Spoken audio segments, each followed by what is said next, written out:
Hello and welcome. My name is Bailey with the 2025 Shop and Save Westmoreland Airshow happening at Palmer Airport on June 21 and 22, 2025. Today I'm here with local author James Sagan, who wrote an incredible book about an even more incredible World War I aviator. Jim, can you tell me a little bit more about it? Well, what this book is about, it's hopefully enlightened the world about the American aviators in World War One that became known as the famous Foggiani. All of them have basically passed away, and their legacy is still here based on letters, pictures, and journals. And my book provides a stimulus to keep their legacy going through today's generation and future generations. There are very few people that know about these American aviators. The aviators usually send home letters, but this book is unique. It is one of the few that gives you the day-to-day journal entries of American aviator and what they experienced, the ups and downs and trials and tribulations. The book is based on the journals of Samuel Stewart Robinson. He's a native of Salzburg, Pennsylvania, and he was in the third group of 50 that went over to Italy to train. And the reason why we did that, and America did that, is we didn't have any training facilities. We had 3 airfields, military airfields. We had very few planes, and most of those were obsolete.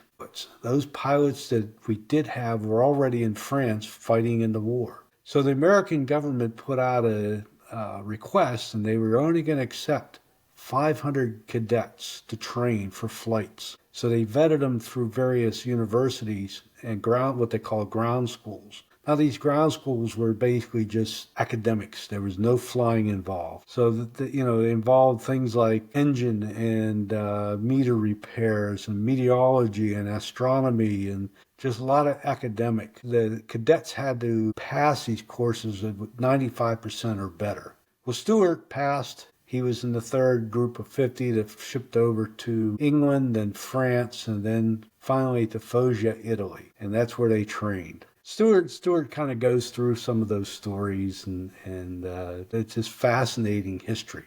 And Stewart writes very well. He's very vivid, very descriptive in regards to what he does, and of course he explains his exploits, his adventures, going AWOL, to get a good meal or a good bath. He's always sneaking out of camp to do that. It is entertaining, and he does a great job in regards to telling us the story of what it did to go through that and how he earned his. Basically, these American aviators earned 2 wings. One was the Italian wing, and the other one was the American wing. Aviator wings were one of the hardest wings to obtain through training. And that's why the Americans sent our cadets to Italy to train, to be the best. Absolutely. Yeah, it's an incredible story, and I really appreciate how you give people the context. Whenever I was describing it to my coworkers earlier, I told them it's half history book, half, firsthand diary experience. Can you tell us more about what aviation was like during the time that Samuel was learning how to fly? Well, you got to remember, it was shortly after the Wright brothers determined that man could fly, okay, that these planes really didn't. They were made of wood and wires, wrapped in fabric, and often glued together in a type of flammable adhesive called dope, okay? This thin fabric, the only thing that stood between the pilot and incoming bullets. The cockpits were not pressurized. They had no heat. I remember Stewart mentioned in his journals that he was always sitting on his hands just to warm up the hands so he can control the plane. And the pilots faced brutal cold. I mean, they could go in order to get their wings, Italian wings, they had to fly at 6,000 feet constantly for 2 hours. So as you can imagine, there's no windshield or anything like that. Just goggles, a warm hat, I think 3 or 4 layers of clothes to fly on something like that.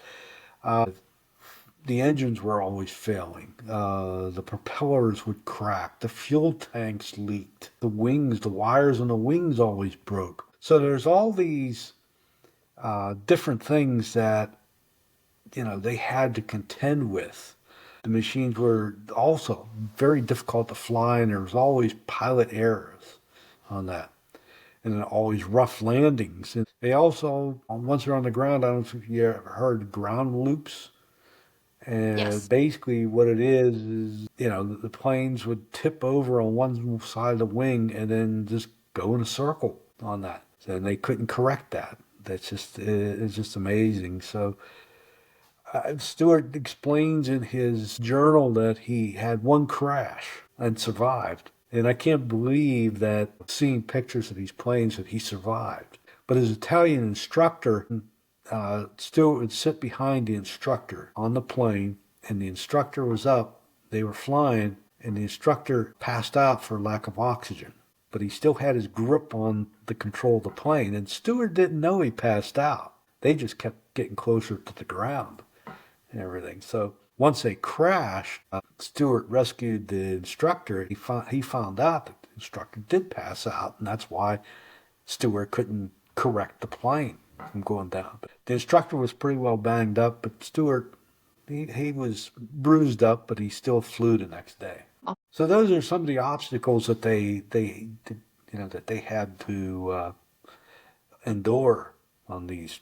Unlike today, there was they were dropping bombs by hand right out of the cockpit. That was interesting. So that there wasn't much room to begin with, to hold these. So they only had a few in their lap, and they would drop them on the troops. Wow. And And plus, they had the engine. yeah. The engine was right behind them, so it was very noisy. So there was no communication. The only communication they had was by hand signals on that. So because too, a lot of the Italians didn't speak English. So it was all by hand signals. It just made it very tough, very difficult. And the whole thing too is the training was very slow.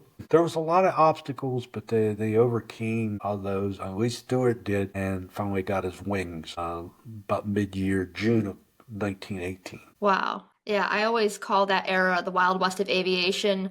And even in Italy, they did not have it easy. And it just makes it all the more awe-inspiring that they were able to do what they were able to do during the First World War. And going back to talking about bombers, I'd like to talk about the beautiful bomber on the cover of your book. Could you tell us a little more about the world's first bomber? That's a Caproni.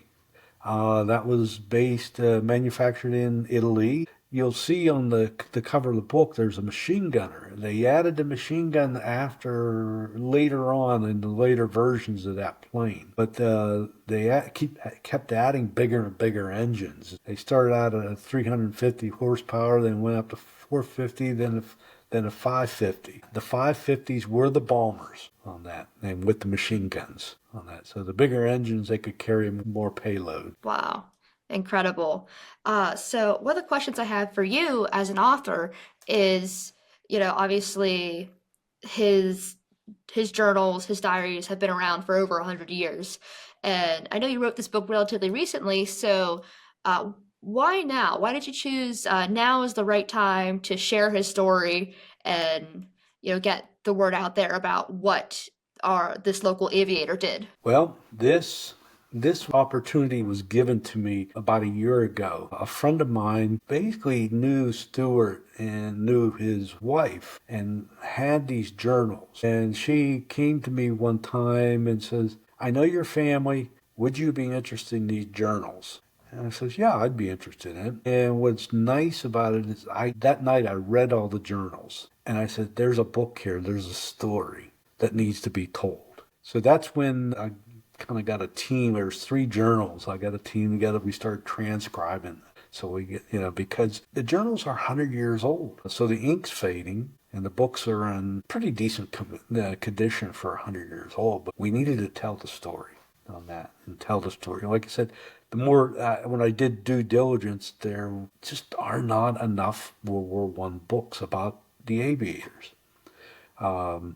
I think I went to Barnes and Nobles and other on Amazon, and it says there just isn't books. So that's why we had to tell the story to do this.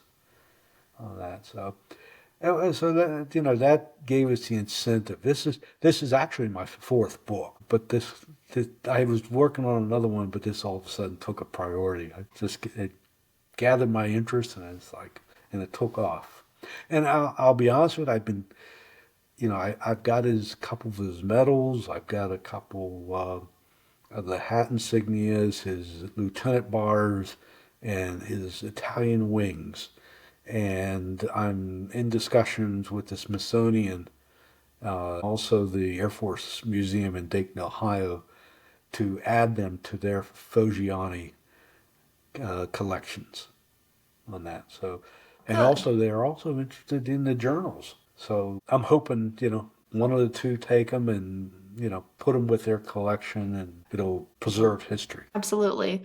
Yeah. Preserving history and telling these stories, that is such a priority.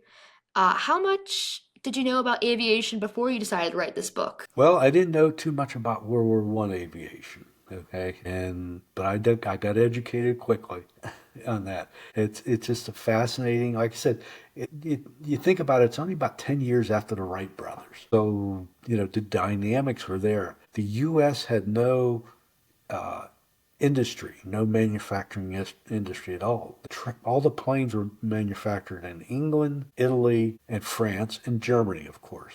So that's where we had to go to get the planes, to get trained on the planes. And like I said, the U.S. didn't have planes, and what they had were obsolete. So if you think about the planes the Wright brothers had, they had no wheels, they had skids, and they had no engines, or very small version. They had no seating. The aviation industry was evolving, so to speak. And that's where Stewart comes in this whole thing. In his lifetime, he was a trailblazer, especially in the aviation. During the war, not only was he a member of the Foggiani, but he lived and played a significant part in the evolution of flying machines. And that's what they called airplanes in that area, flying machines. Yeah, I can imagine. And what an incredible point and mark in history to have, even though not everyone knows his name, although I believe they should, especially after reading your book and, of course, speaking with you today. What is one thing that whenever people they finish reading your book, they close the cover, they set it down, what is one thing you hope they take away from his story in your book? I hope they see that, we know about all these heroes. So in Western Pennsylvania, we have a number of heroes. The Joe Montanas, the Joe Namaths, all the famous people, the Jimmy Stewarts. But you don't know about the lesser heroes. And Stewart is a lesser known hero. But he was a hero, and, just doing what he did, lesser known hero that, finally we're chronicling him and his actions. Make the Fujiani and his actions and his life more known. And I hope that's what happens with this book. Absolutely. Yeah, like I said, it is such an important story. I hope everyone goes on to Amazon, picks up a copy for themselves. And also, you'll be at the air show, right? I will be at the air show, and I will be signing books and selling books if anybody's interested, or if they've already purchased one on Amazon, I'll be glad to sign it for them. There was a Roman poet named Horace, and he once said that many heroes lived, but all are unknown and unwept, extinguished in the everlasting night because they have no spirited chronicle. So I'm hoping this book will give Stewart as the lesser known hero, but a hero he is. What a great sentiment. Yes. So I hope everyone watching will pick up a copy on Amazon or come visit us at the Shop and Save Westmoreland Air Show June 21 and 22 at Palmer Airport. Meet James and learn even more about this incredible man he wrote about. I'm looking forward to seeing everybody at the air show, and come visit us, and we'll talk more about aviation and Stewart's escapades. All right. We'll see you there. Thank you, Jim, once again for hopping on with me tonight and talking about your book. And I can't wait to learn more. Thank you.